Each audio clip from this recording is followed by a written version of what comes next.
We are live in 3, 2, 1.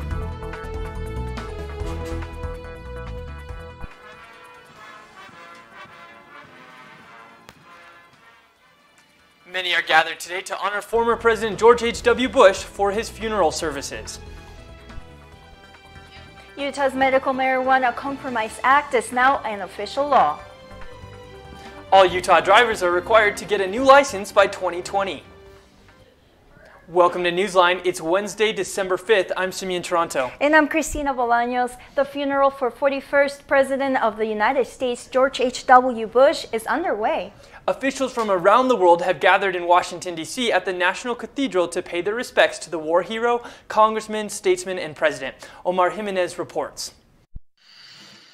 Today, a national day of mourning for President George H.W. Bush. And here at his memorial service at the National Cathedral in Washington, D.C., it has turned into a celebration of life, sharing stories from family members and people that knew this president best and reminding why they were drawn so closely to this man, someone who is so much more than a president to people here. This is a man that had global influence outside of the office. It is part of why German Chancellor Angela Merkel is in attendance, Prince Charles, and why former Canadian Prime Minister Brian Mulroney is among those sharing his memories of President George H.W. Bush. Their time overlapped while they were in office, and of course they knew each other politically, but also on a personal level as well. And when you talk about people here from other countries within the United States, all living former presidents and their first ladies in attendance, that includes President Trump and First Lady Melania. Despite any differences that the Bushes and Trumps may have had, the Bush family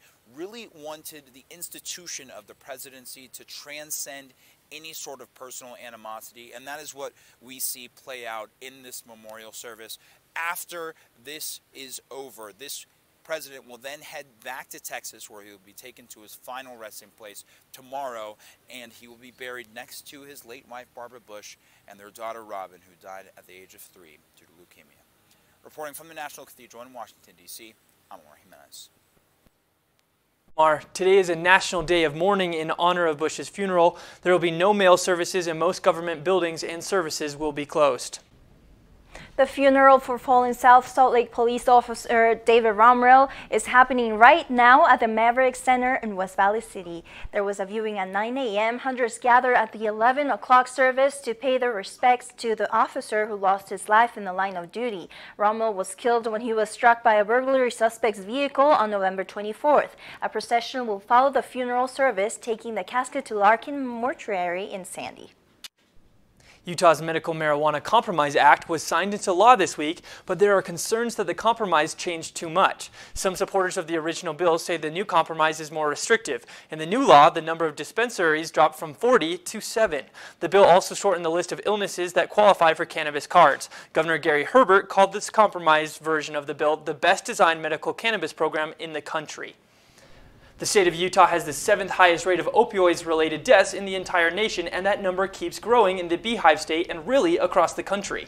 I talked to a doctor dedicated to save the lives of opioid addicts through an alternative recovery process that involves medication.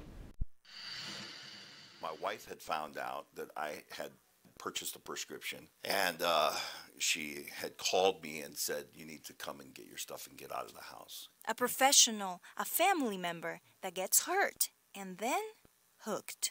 I was trying with everything that I had, and everything that I had was not enough. That's what happened to Alema Harrington, former BYU football player and KSL broadcaster who became an opioid addict after experiencing many physical injuries. It is one of, if not the only diseases, will try to convince you that you don't have it. Harrington still remembers the day when he realized that his addiction had become a serious problem for him. My daughter is crying and my wife is yelling at me. But I remember having this thought, like, wow, man, something is wrong with your priorities. Dr. Amy De La Garza, a doctor in Salt Lake City, recently felt the need to come up with an addiction recovery process that may be more efficient to some. De La Garza's focus was to create a medically directed and integrated experience that allows patients to recover from this addiction through special medication. Recovery looks different for every person, and some people might need medications. De La Garza believes that even those with a minor suspicion that they might have opioid addiction should reach out for help. You don't have to hit rock bottom to recover. Meanwhile, Harrington says to those who were once in his place to recognize that they need help and to act. The only way that we do recover is to face that truth and admit, like, I got a problem. If you or someone you know is struggling with substance abuse, you may call the National Suicide Prevention Lifeline at 1-800-273-8255. A deadly shooting in Ogden yesterday made it the third officer-involved shooting in the city within the span of 1 month. Police tracked a vehicle stolen by an 18-year-old Hispanic man to an apartment near the 300th block of 7th Street. After being confronted by Ogden police, he fled in the vehicle where officers followed. The chase ended at 12th Street and Depot Drive, where the man pulled a gun on officers. Officers opened fire on the man, killing him. Utahns will be required to get a new ID by 2020. Utah State Legislature passed a bill this Monday in a special session that will add gold stars to Utah's driver's license. The gold stars will represent compliancy with security standards. If Utahns don't change their IDs by 2020, they will be unable to travel using their driver's license. Brigham Young University has the worst post-graduation gender pay gap in the nation. Newsline reporter Katie Karras is live in Provo. Katie, how can the university bridge this gap? Well, as Utah sits as the worst state in the nation for equal pay, this new study suggests BYU female graduates make 57% less than male graduates. But many say it's a much more complicated problem. Enter to learn, go forth to serve. But when female graduates leave Brigham Young University, they face a huge problem. If we don't have a seat at the table, we need to bring a chair. BYU student Sasha Sloan grew up like many young girls. I had parents and siblings that prepped me from a very young age to believe that I could do anything that I wanted to do. I could be anything that I wanted to be. With examples like her sister and mom, a CEO and founder of a worldwide franchise. I think we would live in a very different world if in every job interview you asked, are women and men paid the same in this company? This June, Sloan will compete in the Miss Utah pageant, and her platform? You can't become what you can't see. Girls Empowered. Focus on empowering confidence through leadership in young girls. You know, as a woman, if you're in the workforce, obviously you can advocate for the gender equality there. But in the home, you can start by teaching your daughter's confidence. A study done by Business Student looked at the top 117 schools in the U.S., and BYU came in as the worst school for gender pay equality. BYU economics professor Olga Stoddard says there are many factors to it. Choose different kinds of professions, right? Jobs that provide more flexibility. A lot of the division is seen in the science, technology, engineering, and math fields. Or those tend to employ disproportionately men, especially at higher levels of management. But certain steps can start changing that. Changing culture and changing attitudes towards women who work, that will have a persisting effect on gender wage gap. And it's going to involve everybody, men and women, working together to attack gender equality so we can be able to see a world of more equity between the genders. So while it's a complicated problem, both Utah and Brigham Young University are working hard to bridge the gap. Reporting live in Provo, I'm Katie Karras. Back to you. Thanks, Katie. A new building for the School of Engineering on BYU campus was dedicated on Tuesday by Elder David Ed Bednar of the Quorum of the 12 Apostles. Newsline reporter Michaela Hewardine attended the dedication. Michaela, what is the building like and how was the dedication? The building is the one right behind me. As you can see, it's a beautiful structure. The dedication was a major moment and accomplishment for many that are part of the project. What a wonderful, magnificent building this is. As I say, it's a wonderful sight to see you here. If you haven't had an opportunity to tour the building, we would encourage you to do so. It is a remarkable facility. The building is named and built in the vision of the project creators Jack Wheatley and Ira A. Fulton. Elder David A. Bednar spoke on the importance of honoring the past as we move into a new season. I pray we always will remember those who have gone before. To many, this building was more than just a project, and on this dedication day, spirits were running high. As a young student at Brigham Young University, I enrolled in the College of Engineering. And at that time, it was the Clyde building, and I had a tremendous experience learning from professors, joining with fellow students, and learning how to build. And so when we had the opportunity as a construction company to build this brand new engineering facility with all the latest technology and collaborative spaces and advancements. It was just a dream come true for me. Although being in the works for many years beforehand, the construction site was marked on May 9, 2016. It took many invested people who worked tirelessly to put it all together. Engineering students are already using the facility and appreciate the changes. I really like doing engineering, and I like BYU. It's really great. And I really like that there are open windows now so that we're not like in darkness all the time, because Bednar says to the students that we owe our very best to those who have gone before for what they have made possible, and to remember that the spirit of a school is not in a building, it is in the people. Back to you. What a wonderful dedication. Thank you, Makila. A Utah mom started a business called Ragz to Riches in an effort to make more riches. We'll tell you more about her business and how it became so successful. Now we're going to see what that fruits of that cooperation is. That's a big deal. Michael Flynn is cooperating with federal investigators. We'll tell you why this cooperation could change his prison sentence. New York police are adding flying surveillance to their forces. We'll tell you what tools they are implementing and why. Find out where snowball ban was lifted and how fast temperatures are dropping next. See on page 4 that the projections need to be earthquake next Thursday. Seriously? Thursday? Can't do that. This is really inconvenient. I have yoga that day. I have no time for this. So I can't do Thursday, but I can do Friday. Disasters don't plan ahead. You can. Talk to your loved ones about how you're going to be ready in an emergency. Don't wait. Communicate.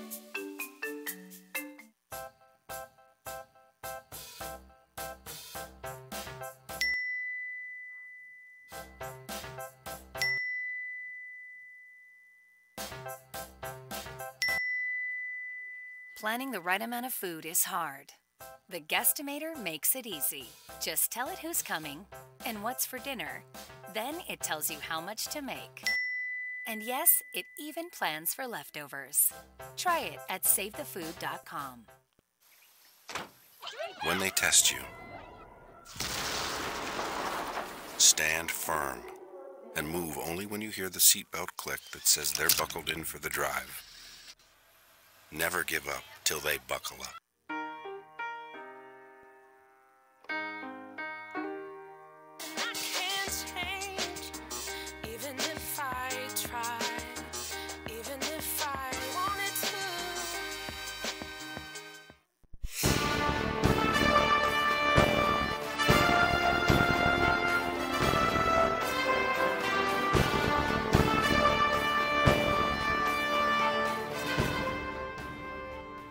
There's no way this is wrapping up soon. This is just starting to unspool itself. Former National Security Advisor Michael Flynn will likely face little to no jail time after offering substantial assistance to the Russian investigation. Flynn previously pled guilty to lying to federal investigators. According to a filing, Flynn has given 19 interviews with the special counsel and other justice officials. Lobbyist and Trump ally Roger Stone has refused to cooperate with Mueller's team, pleading the fifth in a statement.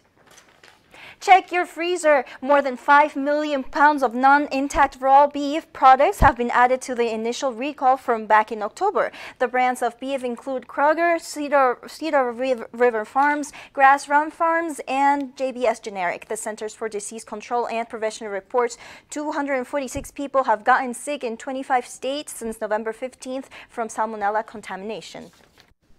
Kevin Hart is getting ready for his Oscar close-up. No, she wasn't ready.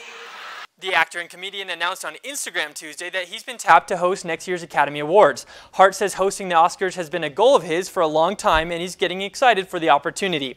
Hart has some experience hosting award shows, including the BET Awards in 2011 and the MTV Video Music Awards a year later. The actor replaces talk show host Jimmy Kimmel, who has hosted the previous 2 Oscar telecasts. The Oscars will broadcast live Sunday, February 24th. New York police are getting a new eye in the sky, or actually many eyes. The nation's largest police force unveiled a fleet of drones on Tuesday. NYPD officials say that the aircrafts will be used for things like hostage situations, search and rescue, hazmat spills, and crowd monitoring. A Utah mom who pitched her business on Shark Tank 2 years ago is now in partnership with Disney. Newsline reporter Marion Klein has the story. Marion, what was her big idea? Yes, so Rachel innovated children's clothing by taking a romper, sewing on an elastic neckline, making it easy to go on in one go, thus creating a rag. I started by selling my kids' hand-me-downs on Instagram because my husband was in law school and we were literally running out of money. She altered traditional clothing and created her own product. Came up with the one piece that we call now a rag. Has an elastic neckline and it has no snaps around the legs. Easy to slide on and off a squirming toddler. Nielsen quickly realized that she could make her part-time gig a full-time job. We got picked up by Vogue and Huffington Post, and I remember knowing immediately that we were onto something. Her business grew fast. I remember being like, do you think that they have any idea that we're just fulfilling orders from my garage right now? 2 years ago, Nielsen pitched her business on Shark Tank. I want to make money. I want to make 3 offers, and I took a deal with Robert.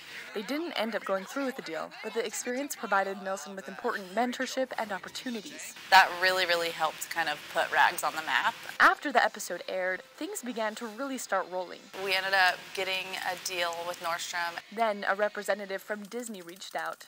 Our company was so young, and I knew that that would be a dream partnership, but I also knew that we weren't ready for that.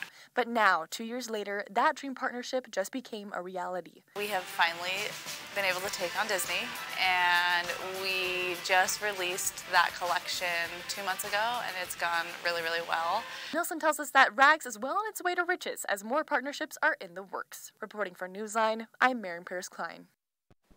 Folk music may not be playing on the radio, but Brigham Young University's folk music ensemble, Mountain Strings, are changing that. Newsline reporter Carmen. That's correct. The folk music ensemble Mountain Strings are known to turn folk music into rock and roll and are now preparing to go and perform in Asia.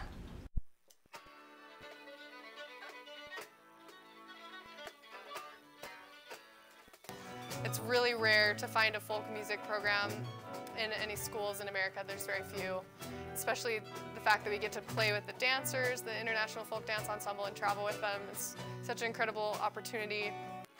Hidden in one of the classrooms on BYU campus, Mountain Strings can be heard from far away. It's a blast.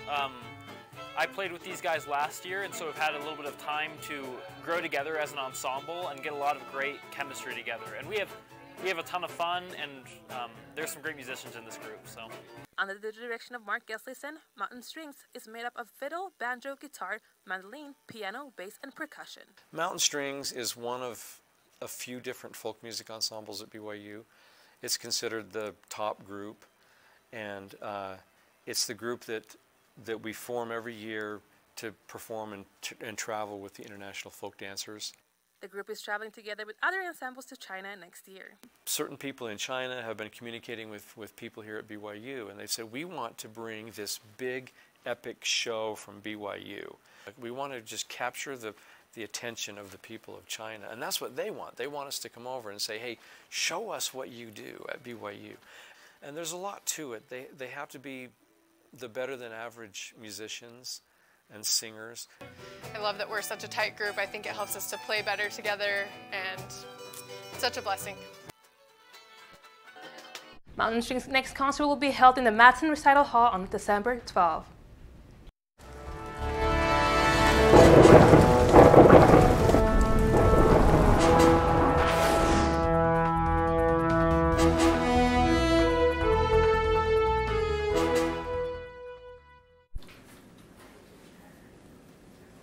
This adorable 9-year-old boy went to the Severance, Colorado Town Board and explained why he and other children should be able to throw snowballs. His 3-minute presentation softened hearts and the ban was lifted. The boy then had the honor of throwing the first legal snowball. How fun is that up in Colorado? This is a shot on Provo campus right now. The current temperature is 28 degrees. Things are really chilly, but this snow, it's been sitting on the ground for a while and is perfect to go outside and build a snowman. Just make sure you are bundled up warm with your gloves and your hat. We also are looking at a week of Lower temperatures dropping, especially in Logan and in Vernal, with 21 degrees and 25 degrees. Luckily for Salt Lake and Provo, we're still in the 30s. Salt Lake will even hopefully get up to 36 degrees today. Looking into our lows, we are hitting the teens in Price. Vernal with a low of 9 degrees, up in Logan 16 degrees. Salt Lake and Provo are in the mid-20s, so not too bad, but make sure you are prepared outside. Make sure you have your scraper for your car. Down in St. George, our week is mostly cloudy, but we're looking at sun for the weekend, which is really fun. Our northern week forecast, we are cooling down, but it looks like we'll have some sun for this weekend, so I'm looking forward to that. That'll be great. Coming up, BYU faces off against Utah State tonight. Guard Nick Emery will be making his return. Find out what this means for the Cougars. Also, the Utah Jazz faced off against the San Antonio Spurs yesterday. Find out more about their historic night coming up.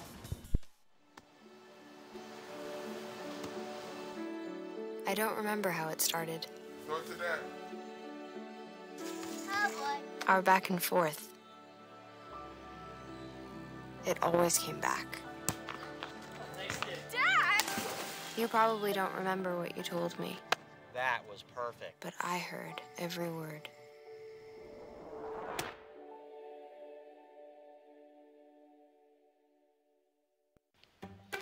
What's Beethoven's favorite fruit? Banana. How does a tissue dance? Put a little boogie on it.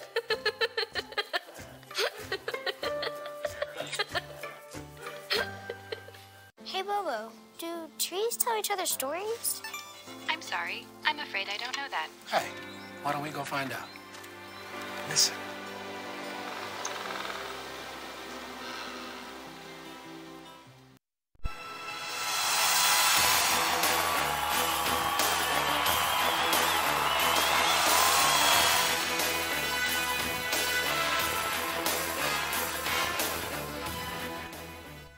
Following a 9-game suspension and 630 days since the last game with the Cougars, BYU guard Nick Emery will return as they face off against a 7-1 Utah State team. Emery sat out the entire 2017-2018 season dealing with personal issues. Earlier last month, he received a suspension for receiving impermissible benefits, forcing the program to vacate 47 wins as punishment. In his first 2 seasons, Emery averaged 14.7 points per game, a lot of those points coming from the three-point line. That will be a much-needed addition as BYU is one of the worst three-point shooting teams in the country. Senior outside hitter Ronnie Jones-Perry was recognized last night as the Pacific South Region Player of the Year. Along with Jones, Perry and 4 other Cougars were recognized on the all-conference team, and head coach Heather Olmstead was named Coach of the Year. BYU women's volleyball has been dominant this season as they are 29-1 on the season and are currently in the NCAA tournament. They will face Florida this Friday here in Provo in the Sweet 16. BYU has many different sports teams across campus, but some of the teams are more connected than others. Newsline reporter Jeffrey Carroll talked to a member of one of BYU Athletics' dynamic duos. Jeffrey, who did you talk to? Well, most of you know BYU quarterback Tanner Mangum, but who you may not know is his sister Abby, who plays right here in the Marriott Center for the BYU women's basketball team. Senior Tanner Mangum and sophomore Abby Mangum both run in their own athletic circles, but they're as close as siblings can be. And that started when they were young. It definitely happened naturally. We moved when we were younger. We just moved across town, but we had to transfer schools and everything, and that was a big bonding experience for us, I think. Tanner was a big reason for Abby coming to BYU, and he's been extremely supportive. We definitely motivate each other a lot. Coming here, he was a big factor in me coming here, because he and I have grown really close. We were when we were little kids. We fought all the time, but once we got into he got into high school and I was in junior high. He and I grew really close, and so knowing that he would be here for 2 years while I was here it really impacted my decision a lot. Abby feels like she made the right decision to come to BYU, and it's been wonderful for her to represent the school as an athlete. I think because I've grown up with sports, it's definitely always been a part of me, and so to come here as an athlete is like a dream come true for me. Tanner has been an inspiration for Abby, and she hopes what she learned from him can help her to succeed in her own life. I'm just really happy that I've got to be here with my brother. He is an inspiration to me, and I love watching him, the way he carries himself. He carries himself so professionally, and I definitely aspire to have that one day. Reporting for Newsline in Provo, I'm Jeffrey Carroll. Thanks, Jeff. Kyle Korver and the Utah Jazz returned from their 3-game road trip yesterday to face off against the San Antonio Spurs. Korver, another shooter, up and good. You miss one, you make one. What a weapon he is going to be for the Jazz. The Jazz were absolutely on fire last night as they set a franchise record, making 20 from downtown on only 33 shots. Kyle Korver, the 16-year veteran, made his return to Salt Lake City, shooting 5 for 8 and adding on 15 points of his own. Korver played for the Jazz early on in his career from 2007 to 2010. The Jazz will face off against the Houston Rockets tomorrow in Salt Lake City. We'll be right back. Hey, Bobo, do trees tell each other stories? I'm sorry. I'm afraid I don't know that. Hey, why don't we go find out? Listen. Can birds draw pictures? I don't have an answer for that. Dad, do stars visit their friends? Look!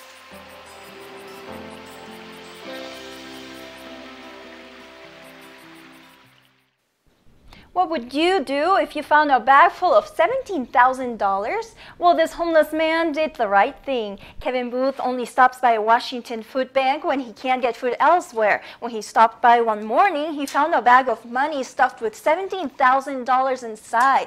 Booth waited until the staff came to work and gave it all to the food bank. The staff called police but ended up waiting for 90 days for someone to claim this money. Since no one claimed the cash, the food bank kept it to serve more families. Booth was rewarded for his good deeds with a certificate from the police and gift cards to his favorite store. What a good man, huh? Really, really awesome. It's incredible. deed. One of the best things about the story is you realize money isn't everything at this time. He has still his integrity and he wanted to give back to the community. That's someone that's really incredible. That's awesome. Really if I had $17,000, I'd probably just have a lot of shoes. I get the Lamellos, the Z02s, the Concords. You love the Sean shoes, Marions, huh? yeah, all the Well, good I know ball it's on your shoes. list then. That's awesome. Well, thanks for joining us today for Newsline. Have a great day.